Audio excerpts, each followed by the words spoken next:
स्वागत है दोस्तों आप सभी का आपके अपने चैनल पॉजिटिव थिंकिंग में। इस वीडियो में मैं आपको भगवान शंकर के काल भैरव रूप की उत्पत्ति की कहानी सुनाऊंगी। दोस्तों अगर आप इस चैनल पर नए हैं तो पहले चैनल को सब्सक्राइब कर लें और मेरी आने वाली वीडियोस की नोटिफिकेशन पाने के लिए बेल आइकन को प्रेस करें।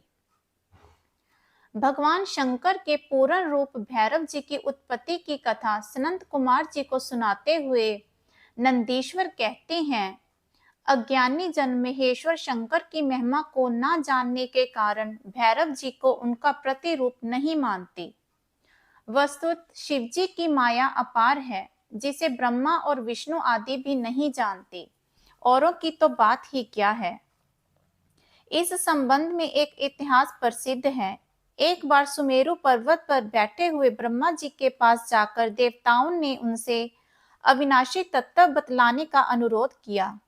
शिव जी की माया से मोहित ब्रह्मा जी उस तत्व को न जानते हुए भी इस प्रकार कहने लगे, मैं एकमात्र संसार को उत्पन्न करने वाला स्वयंभू अंश, एकमात्र ईश्वर, अनादि भोक्ता, ब्रह्म, परम और निरंजन आत्मा हूँ। मैं ही प्रवृत्ति और निर्वृत्ति का मूलाधार हूँ। ब्रह्मा जी के कहने पर वहां मुनि मंडली में विद्यमान विष्णु जी ने उन्हें समझाते हुए कहा कि मेरी आज्ञा से तुम सृष्टि के रचयिता बने हो। मेरा अनादर करके तुम अपने प्रभुत्व की बात कैसे कर रहे हो। इस प्रकार ब्रह्मा और विष्णु अपना अपना प्रभुत्व स्थापित करने लगे। अतः वेदों से पूछने का निर्णय हुआ तो स्वरूप धारण करके आए चारों वेदों ने अपना मत इस प्रकार प्रकट किया कि जो समस्त संसारी जनों को भरमाता है, जिसे योगी जन ढूंढते हैं और जिसकी कांति से संसार प्रकाशित होता है, वह एक त्र्यंबक शिव जी ही है। विष्णु ने वेदों के इस कथन को प्रलाप बताते हुए नित्य शिवा से रमन करने वाले दिगंबर, पीत वरण, धूलि धूसरित, प्रथम नाथ, कुवेशधारी, वृषभवाही, निरसंग शिवजी को पर ब्रह्म मानने से इनकार कर दिया।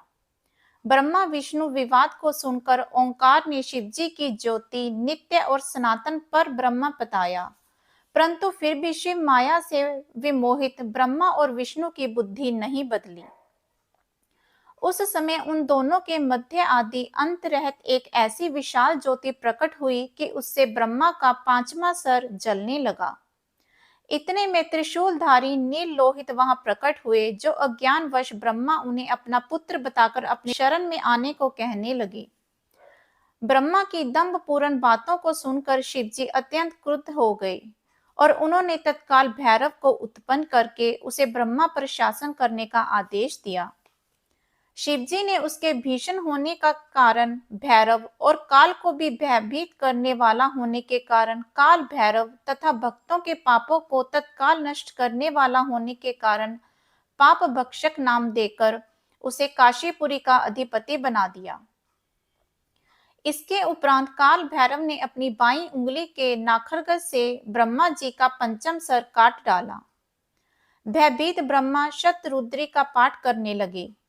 ब्रह्मा विष्णु को सत्य की प्रतीति हो गई और वे शिवजी की महिमा का गान करने लगे। यह देखकर शिवजी ने उन दोनों को अभय दान दिया।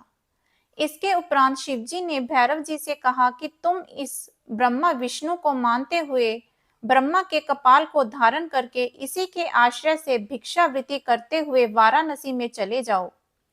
वहां उस नारी के प्रभाव से तुम ब्रह्म हत्या के पाप से मुक्त हो जाओगे। शिवजी की आज्ञा से भैरव जी हाथ में कपाल लेकर ज्यों ही काशी की ओर चले, ब्रह्म हत्या उनके पीछे पीछे चली।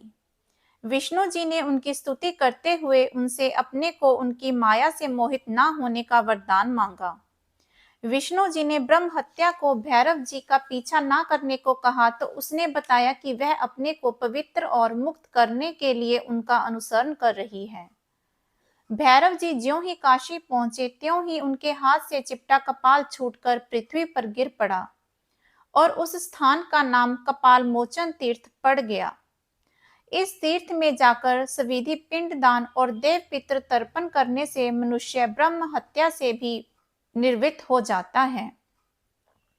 दोस्तों, अगर आपको यह कहानी अच्छी लगी हो तो इसे ज़्यादा से ज़्यादा लाइक व शेयर करें और भगवान श्री शंकर का आशीर्वाद प्राप्त करें।